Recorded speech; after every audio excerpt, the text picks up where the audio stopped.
तो हेलो भाई नया चैनल। आज हम लोग एक फ्लोर लाइट के बारे में बात करेंगे। तो यहाँ पर आप देख लीजिए, यहाँ पर 75 वाट का फ्लोर लाइट है। और ये जो लाइट है ये इंडोर आउटडोर में दोनों जगह यूज कर सकते हैं। यहाँ पर IP67 यहाँ पर दिया गया है, तो कोई भी दिक्कत नहीं आएगा।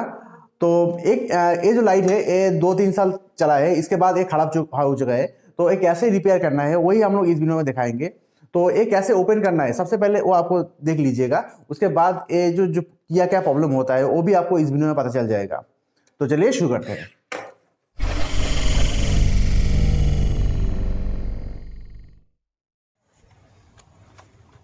तो आप लोग यहाँ देख सकते हैं, ये रहा फ्लोर लाइट। तो यहाँ पर 75 वाट का फ्लोर लाइट है और यहाँ पर IP67 यहाँ पर दिया हुआ है। तो धूप और बारिश में कुछ भी प्रॉब्लम नहीं होगा और यहाँ पर धूल वगैरह नहीं जाएगा। और ये मेटल से बना हुआ है, पूरी मेटल से बना हुआ है। और ये पीछे की साइड में आप ओपन नहीं कर सकते हैं। पीछे की साइड में सिर्फ यहाँ पर जो वायर है, वायर के एक कनेक्शन यहाँ पर दिया हुआ है और एक मूविंग हैंडल यहाँ पर दिया गया है। तो कोई भी ऑयल वगैरह में आप ये सेट कर सकते हैं। तो ये HD फ्लोर लाइट नहीं जल रहा है, ये ख़राब हो चुका है। तो कैसे रिपेयर करना है, ये कैसे ओपन करना है, सबसे पहले वो आप लोग देख लीजिएगा। तो ये लाइट पीछे की तरफ से ओपन नहीं होगा, ये सामने की तरफ से ही आपको ओपन करना पड़ेगा। और यहाँ पर जो ग्लास लगा हुआ है, इसी ग्लास को आपको ओपन करना पड़ेगा। तो आप कोई भी स्क्रू ड्राइवर से आप ये खोलने की प्रयास करेंगे तो ये टूट जाएगा, ऊपर की साइड में जो ग्लास लगा हुआ है। तो ये ओपन करने के लिए यहाँ पर जो भी गम वगैरह लगा हुआ है, तो यहाँ पर हीट गन से आप हीट देना पड़ेगा। और धीरे धीरे आपको कोई भी जो प्लास्टिक वगैरह है उससे आप ये ओपन कीजिए, तो ये ओपन हो जाएगा। और आपके पास हीट गन नहीं है तो कोई भी लाइलॉन यार्न नहीं तो कुछ भी आप ले लीजिए, लेके धीरे धीरे आप ओपन कर सकते हैं। ऐसे कोई कोने में आप दे दीजिए, देने के बाद धीरे धीरे आप खींचिए, तो वहाँ पर जो गम वगैरह लगा हुआ है वो निकल जाएगा। तो यहाँ पर जो गम वगैरह लगा हुआ था तो वो मैंने निकल लिया है। तो अभी यहाँ पर क्या प्रॉब्लम हो रहा है, किस लिए ये लाइट नहीं जल रहा है, वो आप लोग यहाँ पर देख लीजिएगा। तो देखिए यहाँ पर जो ग्लास हटाने के बाद और एक प्लास्टिक का कवर यहाँ पर दिया हुआ है, ये भी यहाँ पर लगा हुआ है। तो ये धीरे से आप खींचिए तो ये निकल जाएगा। तो फ्लोर लाइट बहुत सारा कंपनी का आता है, तो ये जो मॉडल है इसमें ऐसे आप ओपन कर सकते हैं, मगर दूसरा कोई जो कंपनी है उसका अलग हो सकता है। तो वो आप देख लीजिए। तो यहाँ पर देखिए, यहाँ पर कोई भी ड्राइवर वगैरह लगा नहीं हुआ है। तो यहाँ पर बस सिंपली MCBC है और यहाँ पर कुछ IC दिया हुआ है। तो यहाँ पर जो IC वगैरह दिया हुआ है वो IC ठीक है क्या नहीं, वो आप लोग चेक कर लीजिएगा। तो चेक करना, यहाँ पर IC ख़राब हो जाएगा तो ये पूरी तरह जल के ख़राब हो जाएगा, आपको ऐसे ही दिख जाएगा। और यहाँ पर जो MOV लगा हुआ है ये फटा हुआ है कि नहीं वो भी आप लोग चेक कर लीजिएगा। उसके बाद यहाँ पर जो असेंबली लगा हुआ है वो जला हुआ कि नहीं वो भी आपको देखना है। और आपको दिख जाएगा तो वो आप बस निकल के आप वहाँ पर शॉर्ट कर दीजिए, तो ये लाइट ठीक हो जाएगा। तो आपके पास MOV है, IC है और आप ये चेंज करके आप यहाँ पर लगा सकते हैं। तो देखिए ये MOV मैंने यहाँ पर ले लिया है और IC भी मेरे पास है। ज़्यादातर केस में यहाँ पर जो IC है ये ख़राब नहीं होता है, फिर भी आप लोग चेक कर लीजिएगा।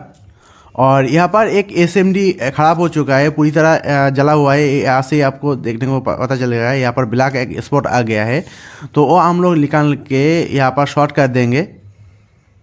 देखिए ये वाला जो SMD पूरी तरह ख़राब हो गया है, तो ये हम लोग धीरे धीरे करके ये निकाल देंगे। और साइड में जो SMD लगा हुआ है तो वो निकल ना जाए, वो भी आपको ध्यान में रखना है। तो जितना पुराना हो जाएगा उसी हिसाब से यहाँ पर जो SMD लगा हुआ है वो धीरे धीरे ख़राब हो जाएगा। तो यहाँ पर कटर से हम लोग ये जो SMD यहाँ पर ख़राब हो चुका है वो हम लोग निकाल लेंगे। और एक बात, निकालने के पहले आप चेक कर सकते हैं आपके कोई भी चिंटी वगैरह है तो उससे आप यहाँ पर जितना सारा SMD लगा हुआ है कौन सा ख़राब हो चुका है वो शॉर्ट करके आप यहाँ पर ऐसे चेक कर सकते हैं। तो यहाँ पर ऑलरेडी यहाँ पर ब्लैक वाला स्पॉट आ गया है, तो इसलिए मैंने ये जो SMD है ये निकल के फेंक के यहाँ पर शॉर्ट कर दे रहे हैं। तो निकालने के टाइम आप अच्छी तरह से यहाँ पर साफ कर दीजिएगा। और एक काम कर सकते हैं, आप अलग करके SMD लगा सकते हैं यहाँ पर। तो वो पहले आपको ये पूरी तरह निकालना पड़ेगा इस MCBC को। उसके बाद यहाँ पर हीट दे के, नीचे की तरफ हीट दे के आपको SMD लगाना पड़ेगा, तो वो बहुत टाइम लग जाएगा। तो यहाँ पर आईसी के यहाँ पर थोड़ा सा सोल्डरिंग करना पड़ेगा, और जो एसएमडी है एसएमडी शॉर्ट कर देंगे सोल्डरिंग करके। तो चलिए अभी यहाँ पर जल्दी से सोल्डरिंग कर लेते हैं। तो सोल्डरिंग हो गया है। अभी एसी सप्लाई दे के हम लोग चेक करेंगे ये लाइट ठीक है कि नहीं। थोड़ा सा लाइट जल के फिर और एक एसएमडी ख़राब हो गया है, तो आप लोग देख लीजिएगा। देखिए यहाँ पर एक ऐसे एसएमडी यहाँ पर ख़राब हो गया है। तो यहाँ पर ज़्यादा वोल्टेज आने के बाद ऐसे प्रॉब्लम हो सकता है। तो हम लोग क्या करेंगे, एक रजिस्टर देख के भी हम लोग देखेंगे। तो यहाँ पर जो वाट आपको देना है वो ज़्यादा वाट वाला रेजिस्टेंस आप यहाँ पर यूज़ कीजिए। तो मेरे पास इतना ज़्यादा वाट वाला रेजिस्टेंस नहीं है, फिर भी हम लोग यूज़ करके देखेंगे ये ठीक होता है कि नहीं। यहाँ पर जितना सारा एसएमडी है ये ज़्यादा वोल्टेज आने से ये ख़राब हो रहा है। तो ऐसे रेजिस्टेंस लगाने के बाद और प्रॉब्लम नहीं होगा। तो आपके जो पावर इनपुट हो रहा है, जो नेगेटिव पॉजिटिव दो वायर से पावर इनपुट हो रहा है, तो किसी एक वायर का सोल्डरिंग आप निकल लीजिए। उसके बाद उसके बीच में ये जो रेजिस्टेंस है वो रेजिस्टेंस आप लगा दीजिए। तो जो पावर इनपुट होगा उस रेजिस्टेंस के थ्रू वो इनपुट होगा, तो थोड़ा सा वोल्टेज डिक्रीज हो जाएगा। तो जल्दी जल्दी यहाँ पर आप सोल्डरिंग कर लीजिएगा। और जो एसएमडी ख़राब हो गया है वो भी पहले जैसे हमने निकल के वहाँ पर सोल्डरिंग कर लिया था, तो ऐसे ही ये भी आपको सोल्डरिंग कर लेना है। यहाँ पर शॉर्ट कर देंगे हम लोग। तो ऐसे शॉर्ट करने के टाइम आपको ध्यान में रखना है सोल्डरिंग दूसरा कोई एसएमडी के ऊपर चला ना जाए, तो वो भी ख़राब हो जाएगा। तो यहाँ पर दो एसएमडी ख़राब हो गया है। तो पहले तो मैंने शॉर्ट कर दिया था, तो ये भी यहाँ पर शॉर्ट हो गया है।